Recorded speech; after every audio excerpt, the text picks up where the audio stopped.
محترم حضرات،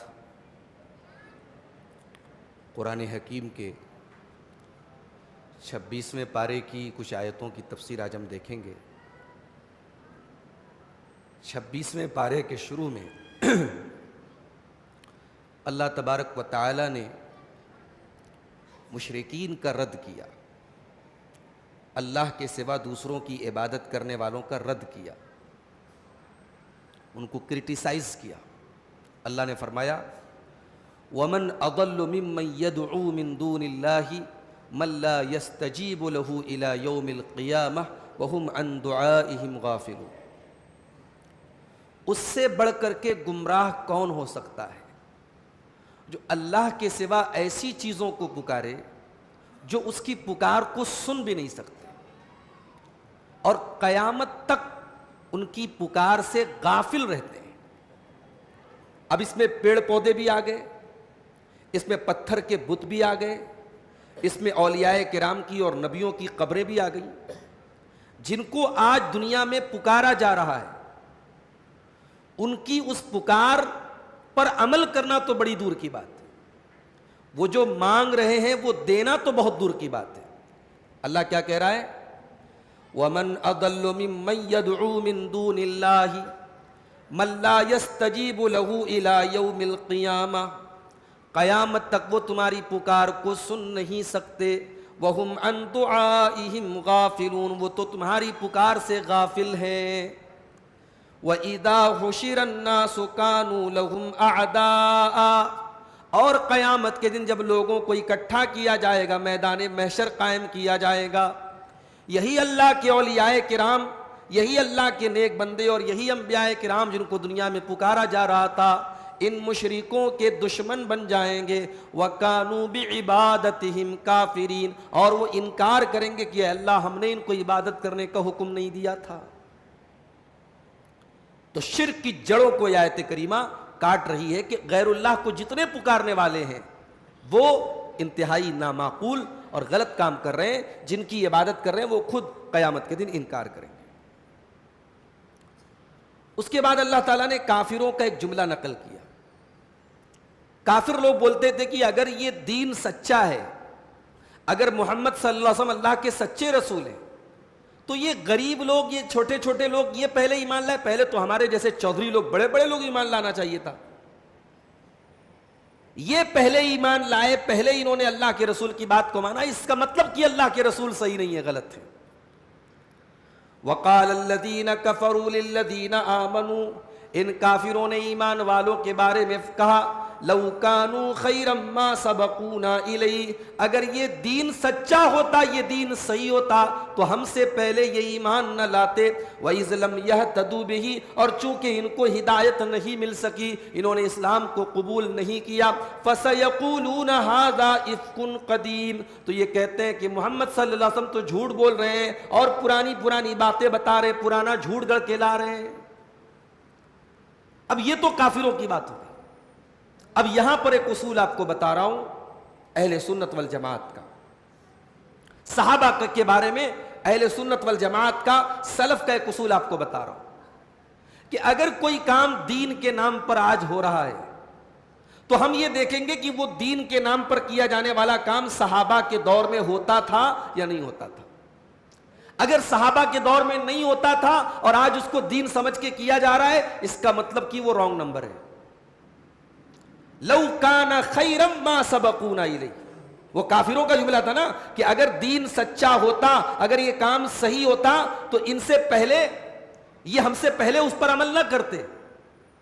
تو آج ہم یہی بات کہیں گے کہ اگر وہ چیز صحیح ہوتی جس کو آج لوگ دین سمجھ کے کر رہے ہیں، 12 ربیع الاول کو جلوس نکالا جا رہا ہے، 10 محرم کو تعزیہ نکالا جا رہا ہے، شب برات کی رات میں لوگ جو ہے جاگ کر کے عبادت کر رہے ہیں، اگر یہ سارے کام دین کا حصہ ہوتے تو صحابہ نے ہم سے پہلے کیا ہوتا۔ صحابہ نے نہیں کیا، اس کا مطلب کہ یہ غلط ہے، یہ دین کا ایک حصہ نہیں ہے۔ اس کے بعد ایمان پر استقامت کا کیا بدلہ ہے، اللہ نے اس کا بدلہ بتایا۔ ایک ہوتا ہے کہ آدمی ایمان لے آیا، ایمان لانے کے بعد مصیبت آئی، پریشانیاں آئیں، انسان ٹک نہ سکا, ایمان پر قائم نہیں رہ سکا, پھسل گیا جیسے آج ہو رہا ہے. ذرا سے لالچ کے لیے لوگ اسلام چھوڑ رہے ہیں, مرتد ہو رہے ہیں. اور میری بات نوٹ کر لیجئے, اگر آپ زندہ رہے اور میں زندہ رہوں تو انشاءاللہ وہ دور بھی ہم دیکھیں گے, اور اللہ کے نبی کی پیشن گوئیاں ہیں کہ اگر آئندہ 10 سالوں میں یہ ارتداد کی اور ہمارے نوجوانوں کو بہکانے کی جو یہ لہر ہے یہ نہیں رکی, تو آپ یہ دیکھ لیجئے گا کہ دین پر عمل کرنا جب مشکل ہو جائے گا تو بہت سارے کمزور ایمان والے اس دین کو چھوڑ کر کے مرتد ہو جائیں گے. جب دین پر عمل کرنے میں چیلنجز آئیں گے, فیس نہیں کر پائیں گے, وہ ایمان اس قدر کمزور ہو جائے گا.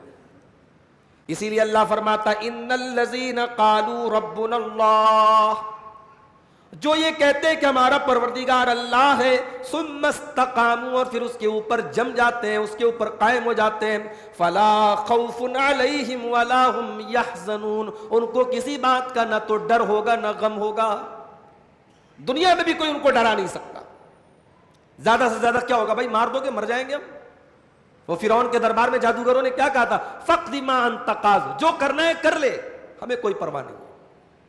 تو جو ایمان پر جم جائے گا, اللہ کہہ رہا ہے اسے ڈر نہیں ہوگا, نہ دنیا میں ڈر ہوگا نہ آخرت میں ڈر ہوگا. فلا خوف علیہم ولا هم یحزنون, ان کو نہ تو کسی بات کا ڈر ہوگا نہ غم ہوگا. اولئک اصحاب الجنت خالدین فیہا, یہی وہ لوگ ہیں جو جنت میں جائیں گے اور ہمیشہ جنت میں رہیں گے. جزاء بما کانوا یعملون, ان کے عمل کا پورا پورا ان کو بدلہ دیا جائے گا. اچھا ایک بات اور بتاتا ہوں آپ کو, اللہ کو اپنا رب کہا, توحید پر آئے, اس کا تعلق علم سے ہے, اور اس پر جم گئے, اس کا تعلق عمل سے. علم اور عمل دونوں ہوگا تب انسان کامیاب. علم بہت ہے, عمل نہیں, تب بھی بیکار, اور عمل ہے علم کے بغیر تب بھی بیکار. یہ دونوں چیزیں اس آیت کریمہ میں اکٹھا کر دی. اس کے بعد ماں باپ کا حق بتایا گیا. فرمایا وَوَصَّيْنَا الْإِنسَانَ بِوَالِدَيْهِ, ہم نے انسان کو حکم دیا کہ اپنے ماں باپ کے ساتھ تو بھلائی کر.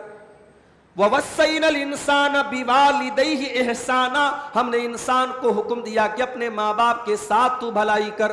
حَمَلَتْهُ أُمُّهُ كُرْهًا وَوَضَعَتْهُ كُرْهًا, تیری ماں نے بڑی تکلیفوں کے ساتھ تجھے اپنے پیٹ میں رکھا.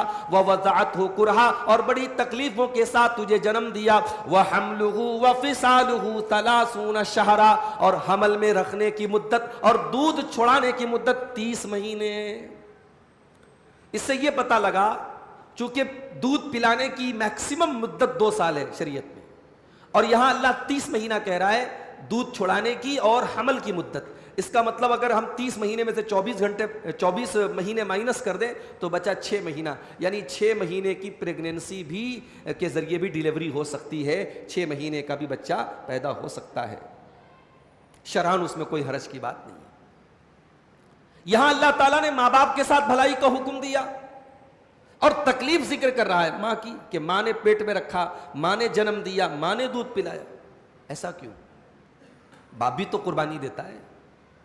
ماں نے اگر اپنے خون جگر سے آپ کو پلایا ہے اور اپنے خون جگر کے ذریعے آپ کو پروان چڑھایا ہے, تو باپ نے بھی اپنا خون پسینہ ایک کر کے آپ کے آرام کے لیے اس نے اپنا آرام قربان کیا ہے. لیکن ماں کا خاص طور سے ذکر اس لیے کیا تاکہ یہ بتا دیا جائے احسان تو دونوں کے ساتھ کرنا ہے, بھلائی تو دونوں کے ساتھ کرنا ہے, مگر ماں کا حق زیادہ ہے, ماں کا زیادہ خیال رکھنا. اس کے بعد فرمایا حتی اذا بلغ اشدہ, یہاں تک کہ جب انسان جوان ہو گیا, وبلغ 40 سنۃ, اور 40 سال کا ہو گیا.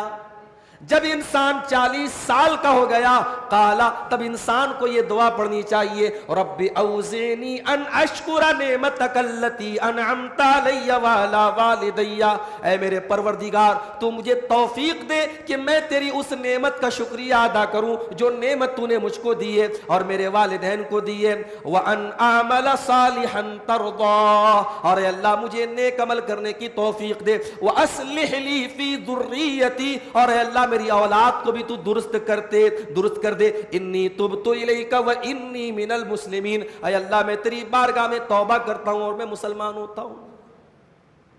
یہ ماں باپ کے ساتھ بھلائی کرنے کا حکم دینے کے بعد 40 سال کا ذکر کیوں کیا گیا؟ نوٹ کر لو میری بات. 40 سال انسانی زندگی کا ٹرننگ پوائنٹ ہے.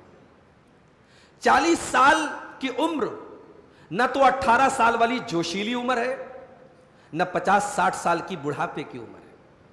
40 سال کی عمر انسان کی زندگی کی میچیورٹی کی عمر ہے. انسان ہر اعتبار سے میچیور ہو چکا ہوتا ہے.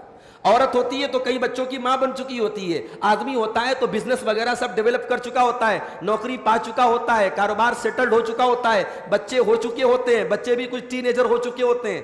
40 سال انسانی زندگی کا بڑا ٹرننگ پوائنٹ ٹائم ہے. 40 سال میں اگر کوئی نہیں سدھر سکا وہ مرتے دم تک انشاءاللہ نہیں سدھرے گا. نوٹ کر لو میری بات. جو انسان 40 سال میں کا ہونے کے بعد بھی باہر نکل کر کے اس کی نظریں حرام چیزوں کو دیکھ رہی ہیں، اس کا چھچورا پن قبر میں جانے تک نہیں بند ہوگا. نوٹ کر لو میری بات. جو انسان 40 سال میں نشہ نہ چھوڑے، امید ختم کر دو، بہت مشکل ہے اس کا نشہ چھوڑنا، الا یہ کہ اللہ توفیق دیتے. یہ بڑی عمر کا بڑا اہم حصہ ہوتا ہے 40 سال. اور یہ ماں باپ کے ساتھ بھلائی کرنے کا حکم دے کر کے 40 سال کا ذکر اس لیے کیا گیا کیونکہ جب انسان 40 سال کا ہو جاتا ہے تو وہ خود باپ بن چکا ہوتا ہے، وہ خود ماں بن چکی ہوتی ہے. عورت مائیں سسرال میں سیٹلڈ ہو چکی ہے اور آدمی اپنے بیوی بچوں میں لگا ہوا ہے. اب اس عمر میں اپنے ماں باپ سے توجہ کم ہو جاتی ہے. انسان سوچتا ہے یار میں اپنے بیوی بچوں کو دیکھوں کہ اپنے ماں باپ کو دیکھوں. اللہ کہہ رہے ہیں نہیں، وہ تیرے مرتے دم تک تیرے ماں باپ ہیں. تو 40 سال کا ہو گیا تو اور ان کا خیال کر، کیونکہ اب تو خود فیل کر رہا ہے کہ ماں کتنی قربانی دیتی ہے. تو خود اب محسوس کر رہا ہے کہ باپ جو ہے وہ اپنی اولاد کے لیے کیا کیا کرتا ہے. اب جب تو 40 سال کا ہو گیا ہے تو جب بھی تیرے ہاتھ اٹھے تو اپنے ماں باپ کے لیے ضرور دعا کیا کر. اور اسی لیے یہ دعا 40 سال کے ہونے کے بعد، یہ دعا نوٹ کر لو، یہ 26ویں پارے کے شروع میں ہے یہ دعا پڑھا کرو. جو بھی 40 سال کے ہو چکے ہیں اس دعا کو جب بھی دعا کے لیے ہاتھ اٹھائیں اس دعا کو اپنی دعا میں شامل کر لیں. اور یہ بڑی قیمتی دعا ہے. اس میں ایک طرف اللہ سے ہم شکر کی توفیق مانگ رہے ہیں، پھر ہم یہ بھی کہہ رہے ہیں کہ اللہ ہمیں نیک عمل کی توفیق دے. عمل کی توفیق تو بہت لوگوں کو ملتی ہے. میں 40 سال کا ہو گیا ہوں، اے اللہ مجھے نیک عمل کی توفیق دے، ایسے عمل کی جس سے تو راضی ہو جائے. اور اے اللہ میں اولاد والا ہو چکا ہوں، میری اولاد کی اصلاح کر دے. اصلح لی فی ذریتی. اس کے بعد قیامت کے دن کا ذکر کیا گیا. فرمایا وَيَوْمَ يُعْرَضُ الَّذِينَ كَفَرُوا عَلَى النَّارِ. قیامت کے دن کافروں کو جہنم کی آگ کے اوپر پیش کیا جائے گا اور ان سے کہا جائے گا اذهبتم طیباتکم فی حیاتکم الدنیا. تم تو اپنی تمام نیکیوں کا مزہ دنیا میں کھا چکے ہو، چکھ چکے ہو. تم نے جتنی بھی نیکیاں کی تھی تم کو دنیا میں ان کا بدلہ دے دیا گیا. واستمتعتم بہا، تم نے اپنی نیکیوں کا، اپنی بھلائیوں کا، اپنے اچھے کاموں کا مزہ اٹھا لیا. فَالْيَوْمَ تُجْزَوْنَ عَذَابَ الْهُونِ، آج تم کو ذلت والا عذاب دیا جائے گا. بِمَا كُنْتُمْ تَسْتَكْبِرُونَ فِي الْأَرْضِ، کیونکہ تم زمین میں تکبر کیا کرتے تھے. بِغَيْرِ الْحَقِّ، ناحق تم تکبر کیا کرتے تھے. وَبِمَا كُنْتُمْ تَفْسُقُونَ، اور تم گناہ کے کام کیا کرتے تھے. بعض علماء نے اس آیت سے استدلال کیا ہے کہ انسان دنیا میں بہت لگزریس لائف کے چکر میں نہ پڑے. اس لیے کہ انسان اگر نیک بھی ہے اور بہت مزے لے لے کے زندگی گزار رہا ہے تو اس بات کا ڈر ہے کہیں وہ اپنی نیکیوں کا پھل دنیا میں نہ کھا لے. زندگی میں کچھ نیکیاں ایسی کرو کہ وہ نیکیاں آپ کو پتا ہو، اللہ کو پتا ہو. کچھ غریبوں کی ایسی مدد کر دو کہ بن مٹھی آپ نے دے دی، آپ جانتے وہ جانتا ہے. کچھ یتیموں اور بیواؤں کے ایسے کام آ جاؤ جس میں کوئی فوٹو ووٹو نہ لیا گیا ہو، کوئی ویڈیو نہ لیا گیا ہو. کچھ ایسی بھی مدد کرو میرے بھائی، کچھ ایسی بھی نیکی کا کام کرو تاکہ قیامت کے دن اللہ پوچھے کہ تو اپنی نیکیوں کا سب مزہ کھا چکا، تو ہم کہہ سکے نہیں ہے اللہ، کچھ نیکیاں ہم نے ریزرو میں رکھی ہیں. اور اس سے یہ بھی پتا چلا کہ کافر کی کوئی نیکی آخرت میں کام نہیں آئے. مومن اگر نیکی کر رہا ہے اور دنیا میں پریشان ہے، ڈونٹ وری، چنتا مت کرو، فکر مت کرو. اگر نیکی کر کے بھی تم پریشان ہو، ڈونٹ وری، تمہاری ایک ایک نیکی اسٹور ہو رہی ہے اور تمہاری نیکی تمہیں قیامت کے دن کام آئے گی. اللہ کافروں سے کہے گا تم تو مزہ لے چکے اپنی نیکیوں کا، تمہاری کوئی نیکی اب آخرت میں کام آنے والی نہیں۔ اس کے بعد قوم عاد کا ذکر کیا گیا۔ یہ قوم عاد کون سے نبی بھیجے گئے تھے اس کی طرف، معلوم ہے آپ کو؟ کوئی بتائے قوم عاد کی طرف کون سے نبی بھیجے گئے؟ بھئی آپ لوگ جو ہے آج میرے خیال سے 23واں روزہ ہے، 23 دن سے لگاتار قرآن کی تفسیر سن رہے ہیں، اتنی تو آپ کو جنرل نالج ہونی چاہیے۔ یہ تو بالکل کامن سوال ہے، قرآن میں بار بار قوم عاد کا ذکر ہے۔ کون سے نبی بھیجے گئے تھے بتاؤ بھائی؟ ہود علیہ السلام۔ دیکھیے وہ بیچارے جو ریکارڈنگ کر رہے ہیں وہ بول رہے ہیں نا، ابھی بول رہے ہیں نا، وہ برابر سن رہے ہیں، آپ لوگ تو بس ایک کان سے سن کے دوسرے کان سے اڑا دے رہے ہیں۔ قوم عاد کے اوپر عذاب آیا، ہوا رک گئی، گرمی سے بے حال۔ جیسے ابھی آپ کے کرنول کا موسم کیسا ہے، کل ایک بھائی بتانے لگے پورے انڈیا میں سب سے گرم موسم ہے یہاں، سب سے گرم موسم۔ پہلے آندھرا ویسے بھی مانا جاتا ہے کہ بہت گرم ہوتا ہے، اتنی گرمی ہمارے یوپی میں بھی نہیں پڑتی، اور پھر اس کے بعد کرنول میں ماشاءاللہ اتنی گرمی ہو رہی ہے۔ تو گرمی جب ہوتی تو انسان کیا تلاش کرتا ہے؟ انسان کو اگر کوئی سایہ مل جائے، کوئی شیڈو مل جائے، آپ چلچلاتی دھوپ میں جا رہے ہیں، باہر دھوپ سے بے حال ہے، اگر کہیں آپ کو ٹھہرنے کے لیے بیٹھنے کے لیے کوئی سایہ دار جگہ مل جائے آپ آرام کرنے کے لیے بیٹھ جائیں گے۔ قوم عاد نے دیکھا آسمان میں بادل ہے، چاروں طرف دھوپ ہی دھوپ ہے، گرمی گرمی ہے، بادل نظر آیا۔ اللہ فرماتا ہے فَلَمَّا رَأَوْهُ عَارِضًا مُسْتَقْبِلَ أَوْدِيَتِهِمْ، انہوں نے بادل کو اپنے شہر کی طرف، اپنی بستی کی طرف آتے ہوئے دیکھا، قَالُوا هَذَا عَارِضٌ مُمْطِرُنَا، انہوں نے کہا کہ یہ تو بادل ہے جو برسنے والا ہے، ابھی بارش ہو جائے گی، ابھی ساری گرمی دور ہو جائے گی، ابھی ساری پریشانی دور ہو جائے گی۔ فرمایا بل ہوا مستعجلتم بہ، اے قوم عاد کے لوگو، جس کو تم بارش برسانے والا بادل سمجھ رہے ہو، یہ بادل نہیں ہے، یہ اللہ کا عذاب بن کر کے آیا ہے۔ ریح فیہا عذاب علیم، اس کے اندر سے گرم گرم ہوائیں نکلیں گی جو آگ بن کر کے تم پر برسیں گی۔ وہ سب کے سب بدلی کے نیچے کھڑے ہو گئے اور وہ بادل آگ کا بادل بن گیا اور ان کے اوپر آگ بن کے برس پڑا۔ انسان جب کسی چیز سے خیر کی امید رکھے اور وہ چیز اس کے حق میں بری ہو جائے تو یہ بہت تکلیف دیتی ہے۔ بھئی دشمن کو آپ دشمن سمجھتے، اپنی اولاد دشمن بن جائے تب بہت زیادہ کلیجے میں تکلیف پہنچتی۔ انسان مال کیوں کماتا ہے؟ مال انسان کے کام آئے، جب وہی مال وبال کا سبب بن جاتا ہے، جب اپنی بیوی اپنی دشمن بن جاتی ہے، جب اپنے بچے اپنے دشمن بن جاتے ہیں، تب تکلیف زیادہ ہوتی ہے میرے بھائی۔ وہ بادل کو بارش کا بادل سمجھ کے وہاں اکٹھا ہوئے اور آگ برس کر کے وہ بادل ان کے اوپر برس پڑا۔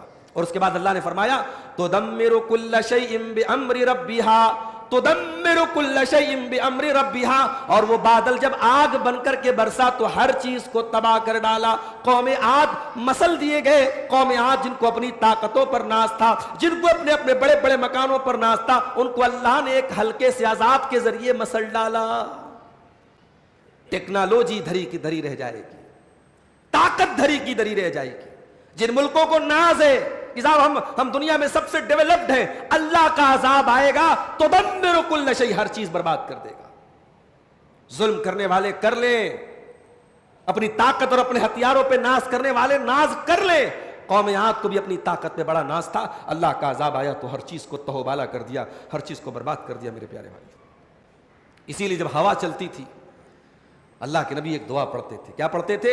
اللہم انی اسألک خیرہا، اے اللہ میں اس ہوا کی بھلائی کا تجھ سے سوال کرتا ہوں، وخیر ما فیہا، اور اس ہوا کے اندر کی بھلائی کا تجھ سے سوال کرتا ہوں، وخیر ما ارسلت بہ، اور اس ہوا کو جس بھلائی کے ساتھ بھیجا گیا ہے اس بھلائی کا تجھ سے سوال کرتا ہوں، واعوذ بک من شرہا وشر ما فیہا وشر ما ارسلت بہ، اے اللہ میں تیری پناہ چاہتا ہوں اس ہوا کی برائی سے، اور اس ہوا کے اندر اگر کوئی برائی ہو تو اس سے، اور جس برائی کے ساتھ اس ہوا کو بھیجا گیا ہے اس سے بھی میں تیری پناہ چاہتا ہوں. اور جب بارش ختم ہو جاتی, جب ہوا چلتی تھی اور اس کے بعد جب واپس چلی جاتی تھی تو اللہ کے نبی سکون کی سانس لیتے تھے اور آپ کہتے تھے کہ میں نے سوچا کہیں ایسا نہ ہو کہ جیسے قوم عاد کے پاس بادل آئے تھے آسمان میں اور انہوں نے سمجھا بارش ہونے والی ہے اور وہ اللہ کا عذاب بن کے آیا. میں اس ڈر سے یہ دعا کرتا ہوں کہ یہ ہوا جب چلے اور جب بادل آئے آسمان میں تو رحمت بن کر کے برسے, عذاب بن کر کے نہ برسے. اس کے بعد جنات کا واقعہ بیان کیا گیا. اللہ کے نبی قرآن پڑھ رہے, جنات وہاں سے گزرتے ہیں. وَإِذْ صَرَفْنَا إِلَيْكَ نَفَرًا مِّنَ الْجِنِّ, اے نبی ذرا اس ٹائم کو یاد کرو جب جنات کی ایک جماعت کو ہم نے بھیجا. ایک جنات کی ایک جماعت گزرنے لگی, یستمعون القرآن, اور وہ قرآن کو غور سے سننے لگی. فلما حضروه قالوا انصتوا, وہ گزر رہے تھے اللہ کے پیارے نبی وادی نخلا میں قرآن پڑھ رہے تھے اور جنات وہاں سے گزر رہے تھے. انہوں نے دیکھا قرآن کی آواز آئی, انہوں نے آپس میں کہا کہ چپ ہو جاؤ اور غور سے سنو. فلما حضروه قالوا انصتوا, انہوں نے غور سے قرآن کو سنا. فلما قضی, اور جب قرآن کی تلاوت ختم ہو گئی, ولوا الی قومہم منذرین, تو واپس اپنی قوم کے پاس جا کر کے ان کو اللہ کے عذاب سے ڈرانے لگے. ایمان بھی لے آئے اور ایمان ہی نہیں لائے بلکہ دین کے داعی بھی بن گئے. قرآن کے ساتھ ایک meeting, only one meeting with the قرآن, قرآن کے ساتھ ایک میٹنگ نے جنات کو ایمان والا بنا دیا, اور صرف ایمان والا نہیں دائی بنا دیا. آج تو ہم لوگ کتنی قرآن کے ساتھ ہم بیٹھکیں اور مجلسیں کر رہے ہیں, ہمارے دل کتنے سخت ہو گئے میرے بھائی. قرآن کے ساتھ اگر واقعی میں تدبر کے ساتھ اور غور کر کے اور صحیح معنوں میں اگر قرآن کے ساتھ ایک میٹنگ انسان کرے تو اس کے دل کی دنیا بدل سکتی ہے. جنات بدل گئے, مومن بن گئے اور جا کر کے اپنی قوم کو سمجھانے لگے. کیا سمجھایا؟ قالوا یا قومنا انا سمعنا کتابا انزل من بعد موسیٰ, اے ہماری قوم کے لوگوں ہم ایک ایسی کتاب کو سن کے آ رہے ہیں جو موسیٰ علیہ السلام کے بعد اتاری گئی ہے. مصدقا لما بین یدیہ, اور یہ اپنے سے پہلے تمام کتابوں کی تصدیق کرتی ہے. یہدی الی الحق و الی طریق مستقیم, اور یہ قرآن سچائی کا راستہ بتانے والی کتاب ہے, سیدھا راستہ بتانے والی کتاب ہے. یا قومنا اجیبوا داعی اللہ, اے ہماری قوم کے لوگوں اللہ کی طرف بلانے والے کی پکار کو تم سن لو. وآمنوا بہ, اور ان کے اوپر تم ایمان لے آؤ. یغفر لکم من ذنوبکم ویجرکم من عذاب علیم, اللہ تمہارے تمام گناہوں کو معاف کر دے گا اور تم کو دردناک عذاب سے بچا لے گا. وَمَن لَا يُجِبْ دَاعِيَ اللَّهِ, اور اللہ کی طرف بلانے والے کی پکار کو اگر تم نے نہیں سنا تو کان کھول کر کے سن لو. فَلَيْسَ بِمُعْجِزٍ فِي الْأَرْضِ, جو اللہ کی طرف بلانے والے کی پکار کو نہ سنے وہ زمین میں اللہ کو عاجز نہیں کر سکتا. وَلَيْسَ لَهُ مِن دُونِهِ أَوْلِيَاء, اور اللہ کے سوا اس کا کوئی مددگار نہیں ہے. ایک مجلس نے جنات کو بدل ڈالا میرے بھائی. کاش ہم بھی قرآن پر غور کرتے اور قرآن ہمارے بھی دلوں کی دنیا کو بدل دیتا. اس کے بعد اللہ نے اپنے نبی کو حکم دیا, فَاصْبِرْ كَمَا صَبَرَ اولو العزم من الرسل, اے نبی آپ صبر کیجئے جیسا کہ اولو العزم رسولوں نے صبر کیا. رسول تو بہت آئے مگر 5 رسول ایسے ہیں جن کو اولو العزم کہا جاتا ہے. اولو العزم کا مطلب ہمت والے, حوصلے والے, اللہ کے دین کے لیے سب قربان کر دینے والے. 5 رسول تھے. کوئی جانتا ہے کون سے 5 رسول تھے جو اولو العزم تھے؟ ہے کسی کو انفارمیشن, کسی کو جانکاری ہے؟ 5 رسول ایسے تھے جو اولو العزم تھے, انہوں نے بہت قربانی دی اللہ کے دین کے لیے. حضرت نوح علیہ السلام, حضرت ابراہیم علیہ السلام, حضرت موسیٰ علیہ السلام, حضرت عیسیٰ علیہ السلام اور جناب محمد رسول اللہ صلی اللہ علیہ وسلم. یہ 5 رسول ہیں جو اولو العزم ہیں. اللہ اپنے نبی سے, آخری نبی سے کہہ رہا ہے کہ اے نبی دین کے پھیلانے میں اگر تکلیف آئے تو صبر کرو. آج ہمارے اوپر کوئی مصیبت آتی ہے تو ہم کیا بولتے ہیں؟ ارے جاؤ, ایسی مصیبت کسی اور کے اوپر آتی تب دیکھتا, تب صبر نہ کر پاتے آپ. اگر کبھی آپ کو زندگی میں ایسا موڑ آئے کہ دین پر عمل کرنے میں آپ کو بڑی تکلیف آئے اور آپ کے صبر کا پیمانہ بھر جائے تو یاد کر لینا کہ اللہ کے پیغمبروں میں حضرت نوح علیہ السلام کے بھی ایک نبی تھے، ان کے نام کے بھی ایک نبی تھے، 950 سال تک وہ اللہ کے دین کی تبلیغ کرتے رہے، لوگوں کو سمجھاتے رہے، مناتے رہے، لیکن چند مٹھی بھر لوگ ان کے اوپر ایمان لائے۔ اللہ اپنے نبی سے کہہ رہا ہے صبر کرو اے نبی، جیسا کہ اولو العزم رسولوں نے صبر کیا تھا۔ اس کے بعد فرمایا کأنہم یوم یرون ما یوعدون لم یلبثوا الا ساعۃ من نہار، اے نبی جب قیامت کا دن آئے گا تو قیامت کو دیکھ کر کے یہ لوگ اتنے ڈر جائیں گے، ان کو ایسا محسوس ہوگا جیسے دن کی ایک گھڑی ہوگی۔ دنیا کو یہ دن کی ایک گھڑی سمجھ، قیامت کے دن کی سختی کو دیکھ کر کے دنیا کی 60 سال 70 سال 80 سال کی زندگی ان کو لگے گا یار ہم لوگ 1 گھنٹہ گزار کے آئیں۔ قیامت کا دن دیکھ کر کے ان کو دنیا کی 70 سال کی 80 سال کی زندگی 1 گھنٹے کے برابر لگے گی۔ جتنی دیر میں آدمی کچھ آپس میں انٹروڈکشن کراتا ہے، بات چیت کرتا ہے، اتنے ٹائم کی ان کو دنیا کی زندگی لگے گی۔ دنیا کی زندگی اتنی ہلکی لگے گی میرے بھائی۔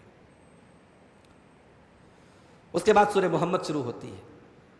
آج ہم لوگ بولتے ہیں کہ صاحب اللہ کی مدد کیوں نہیں آتی، فلسطین میں یہ ہو رہا ہے، ہمارے ملک میں یہ ہو رہا ہے، وہاں پہ یہ ہو رہا ہے، وہاں پہ یہ ہو رہا ہے، مسجدوں پہ خطرے ہیں، مدرسوں پہ خطرے ہیں، علماء پہ خطرے ہیں، وغیرہ وغیرہ۔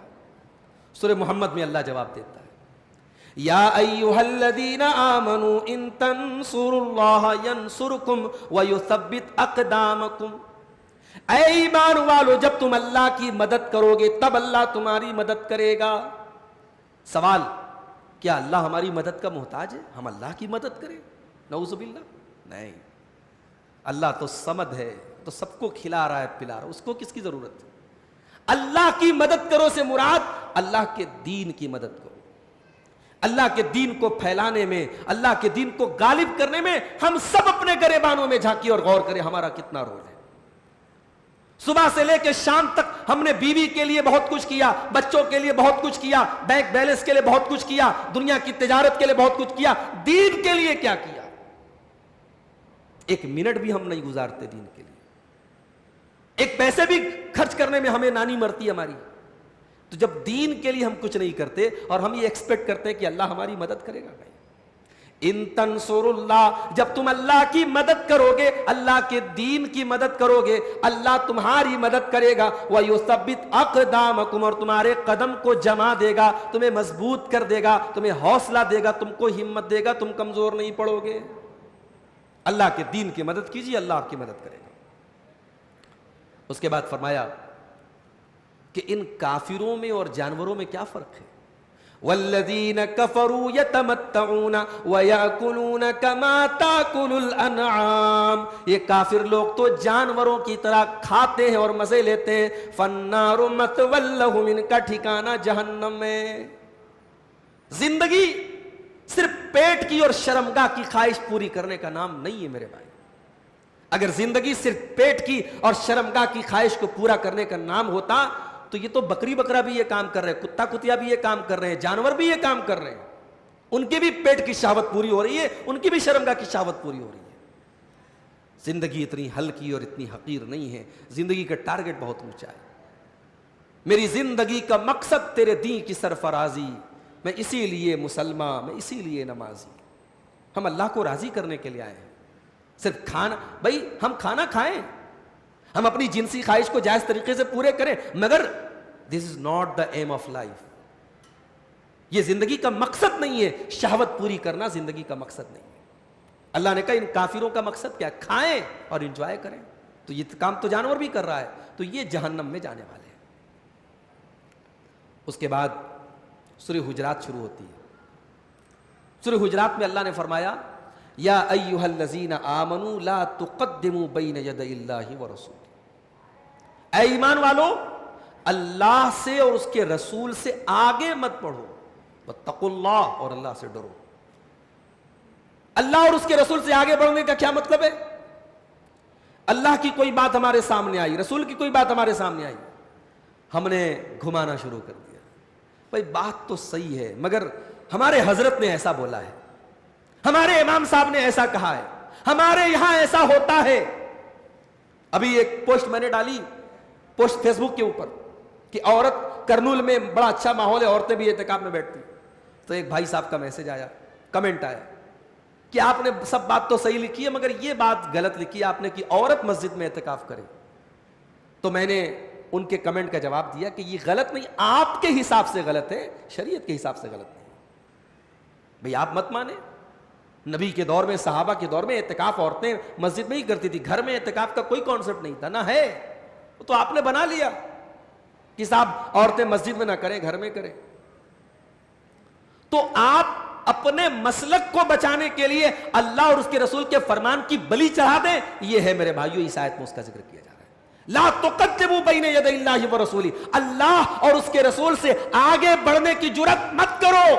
واتقوا اللہ, اللہ سے ڈرو, اللہ کا عذاب بڑا سخت ہے. اور آگے کیا فرمایا, یا ایھا الذین آمنوا لا ترفعوا اصواتکم فوق صوت النبی, اے ایمان والو اپنی آواز کو نبی کی آواز سے اونچا مت کرو, اپنی آواز کو نبی کی آواز سے اونچا مت کرو, کہیں ایسا نہ ہو ان ولا تجہروا لہ بالقول کجہر بعضکم لبعض, اور نبی سے اونچی آواز میں بات نہ کرو جیسے ایک دوسرے سے بات کرتے ہو, ان تحبط اعمالکم وانتم لا تشعرون, کہیں ایسا نہ ہو تمہارے سارے عمل برباد ہو جائیں اور تم کو پتہ بھی نہ چلے. نبی کی گستاخی کرنے سے عمل برباد ہو سکتا ہے.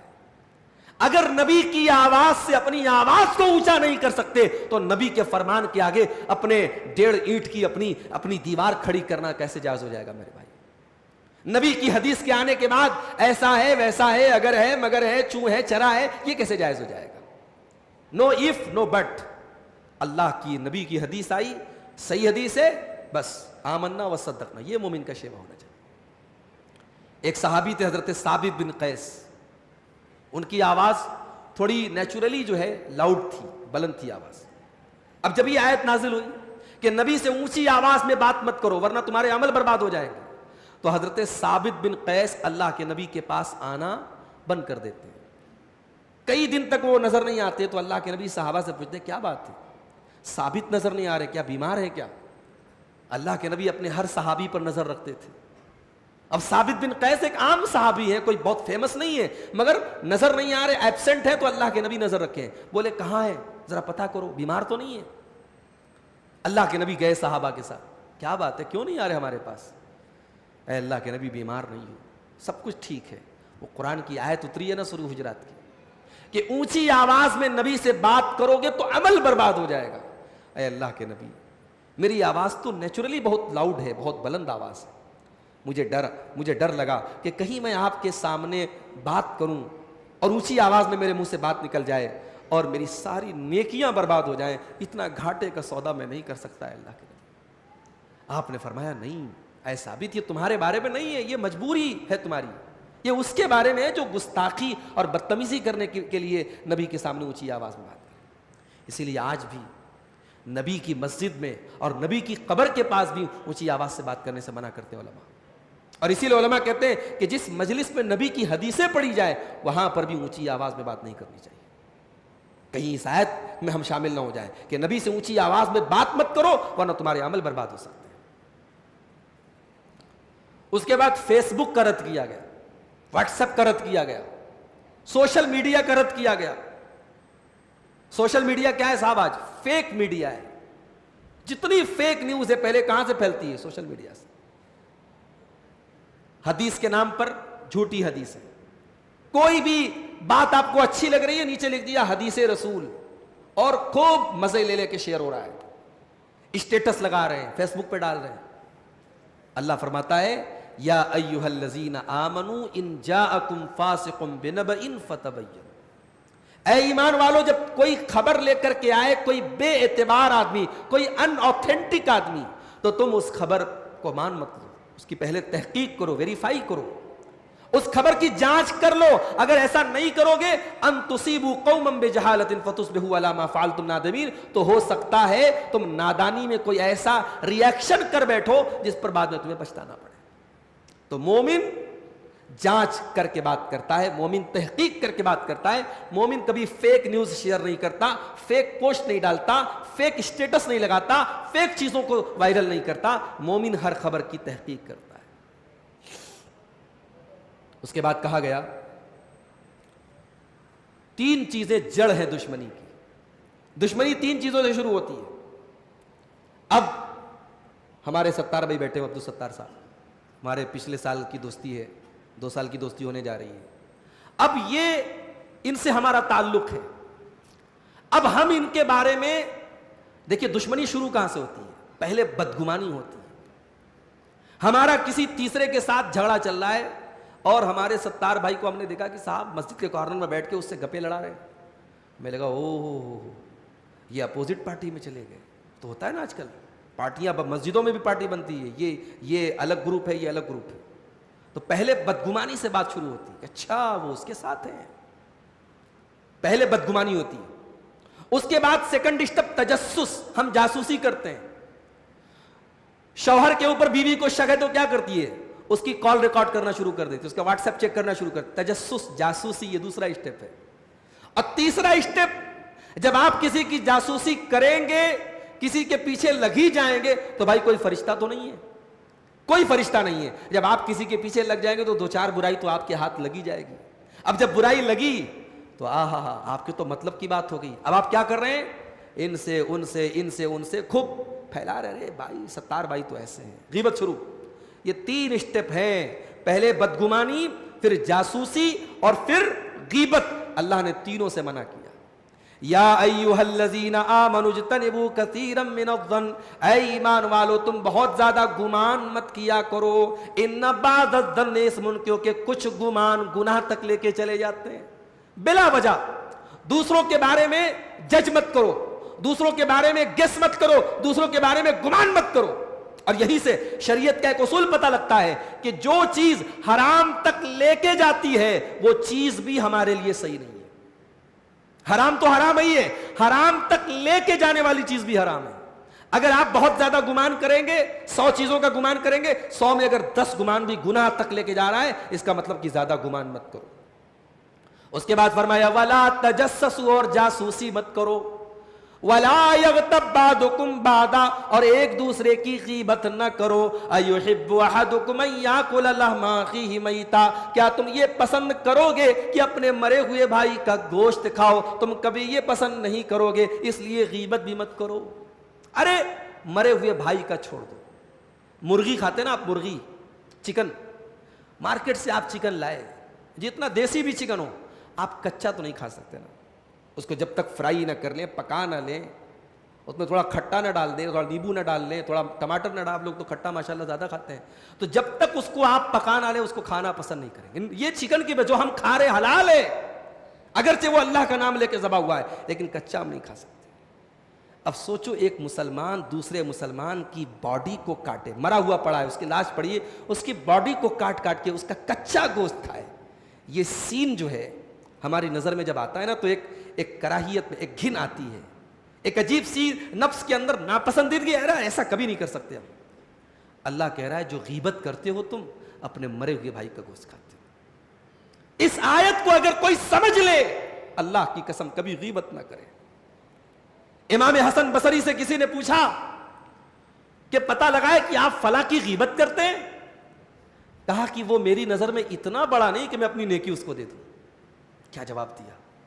کہا کہ میں اس کو اتنا بڑا آدمی نہیں سمجھتا کہ اپنی نیکی اس کو دے دوں. میں غیبت کروں اور کل قیامت کے دن میری نیکی اس کو مل جائے, اتنا بڑا میں اس کو نہیں سمجھتا. میں کہاں اس کی غیبت کرتا ہوں.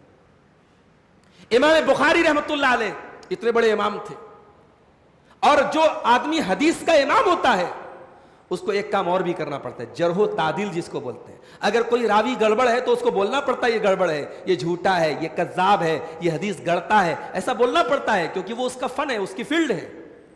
اس کو کہتے ہیں علماء کہتے ہیں وہ غیبت میں شامل نہیں ہوگا کیونکہ اس کا کام ہے. مگر امام بخاری اتنی احتیاط کرتے ہیں کہ اگر کسی راوی پر جرح کرتے ہیں, کسی راوی کی برائی کرتے ہیں, تو بہت لائٹ ورڈز یوز کرتے ہیں. کیا کہتے ہیں؟ فیہ نظر. یہ جو راوی ہے نا, اس کی روایت کو لینے کے پہلے تھوڑا سوچ سمجھ لو, گڑبڑ لگ رہا ہے. ہائے ہائے ہائے, کتنا لائٹ لفظ یوز کر رہے ہیں. اگر کسی راوی پر کمنٹ کرنا ہوتا ہے امام بخاری کو تو بہت لائٹلی کمنٹ کرتے ہیں تاکہ کہیں غیبت میں نہ چلا جائے. یہ امام بخاری کی احتیاط تھی۔ آج ہم کیا کر رہے ہیں صاحب، جہاں 4 لوگ بیٹھے تو غیبت کیے بغیر تو ہمارا کھانا ہضم نہیں ہوتا۔ چائے کے ہوٹلوں پہ، دکانوں پہ ادھر ادھر بیٹھ کے ایک دوسرے کی غیبت کر کے ہی ہمارا کھانا ہضم ہوتا ہے۔ اللہ ہمیں معاف فرمائے۔ میرے بھائیوں، ان 3 چیزوں سے اپنے آپ کو بچا لو، سماج کی آدھی دشمنی انشاءاللہ ختم ہو جائے گی۔ بدگمانی سے، جاسوسی سے اور غیبت سے اپنے آپ کو بچا لو۔ اور بھی آیتیں تھیں لیکن وقت زیادہ لینا مناسب نہیں ہے، روزے کی حالت بھی ہے۔ ہم اللہ تعالیٰ سے دعا کرتے ہیں رب العالمین قرآن کریم کی ان آیتوں پر ہم سب کو عمل کرنے کی توفیق عطا فرمائے۔